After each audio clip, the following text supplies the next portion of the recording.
Hey everybody, it's SRT Zoe. So today I'm gonna go over the 5 things that I love about owning a C8. So whenever I was buying my C8, it was pretty much whether I should get a BMW i8 or a Corvette. And my dream car was a BMW i8 because I like the butterfly doors and then the fact that I always love BMW and it has a lot of wow factor. But based on my research, I found out some of the BMW were not reliable. So I went and I got a Corvette, which the spec is 2020 black with red interior.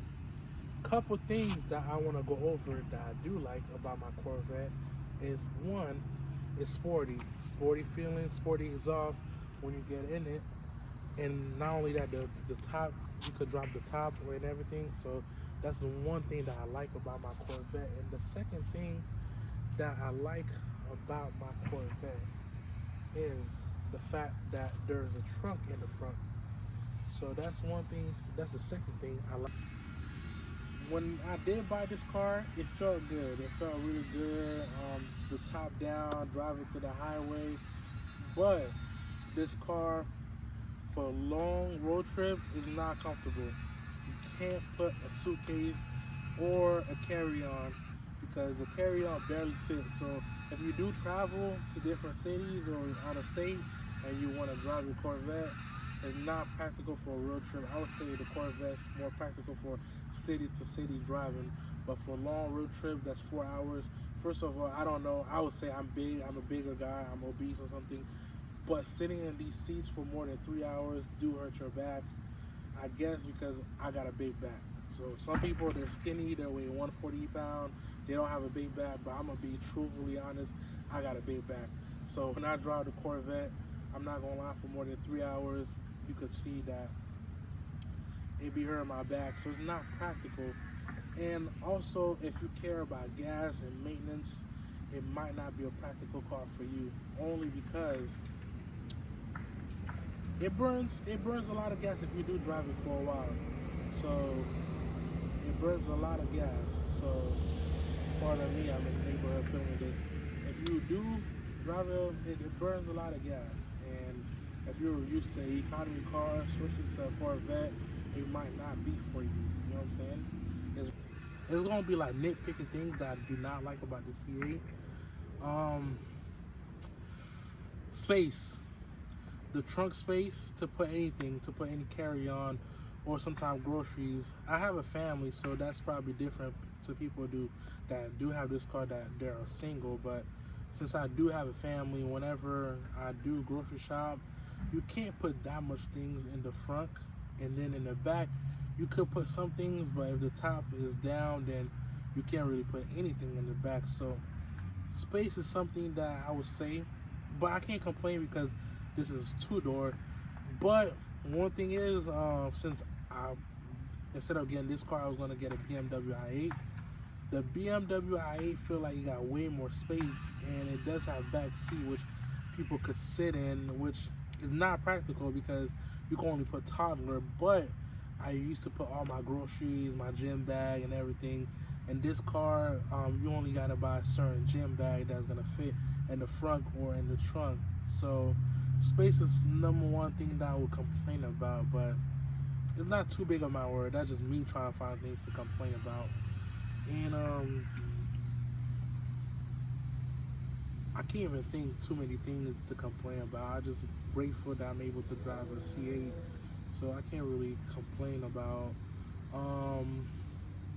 Well, nitpicking things I would complain about for Chevrolet, because I thought since it's a sport car, but it's a Chevrolet, a couple of the parts and maintenance would be easier and cheaper, but that's not it. For Chevrolet, whenever you take it to the dealership, they just rape you with the price. Like a brake change, the other day they wanted like $2,200 or $2,400 just to change brakes and rotors and everything. It'll be another 2,000. So whenever you go to the Chevrolet dealership, they do be raping you on the price. So that's one thing is, although it's a Chevrolet, they still got like BMW and Mercedes prices whenever it comes down to fixing this car.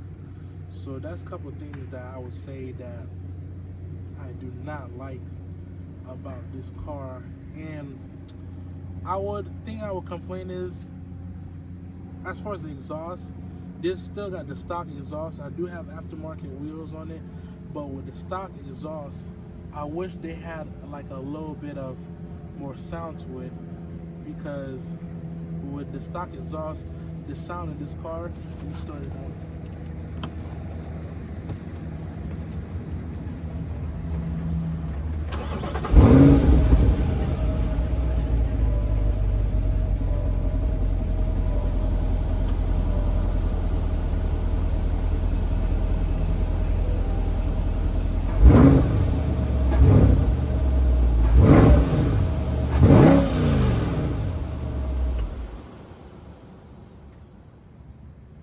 So yeah.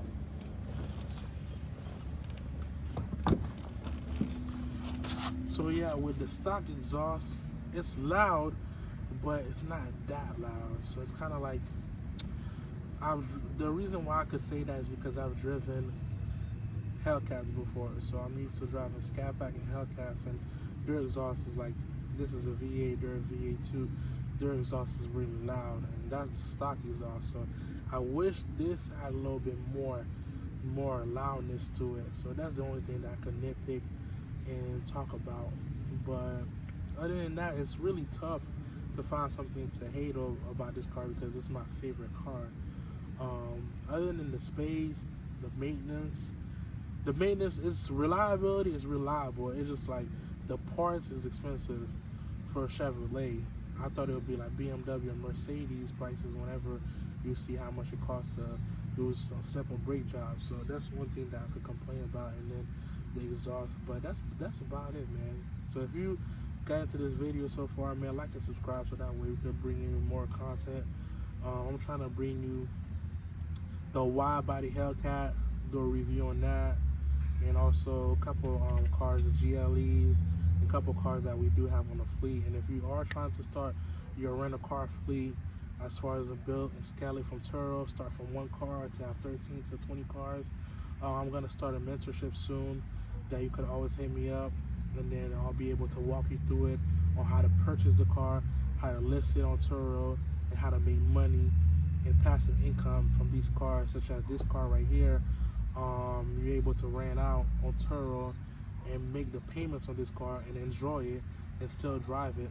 So a couple things that I want to be able to teach people in the mentorship, how to buy your dream car, because this right here is my dream car. The next dream car is a McLaren, and then a Urus, a G-Wagon. So slowly climbing.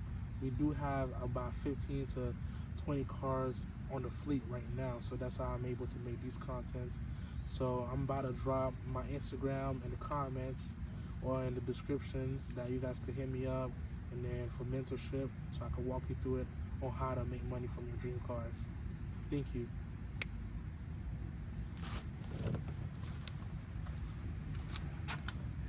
Is this the start? It is.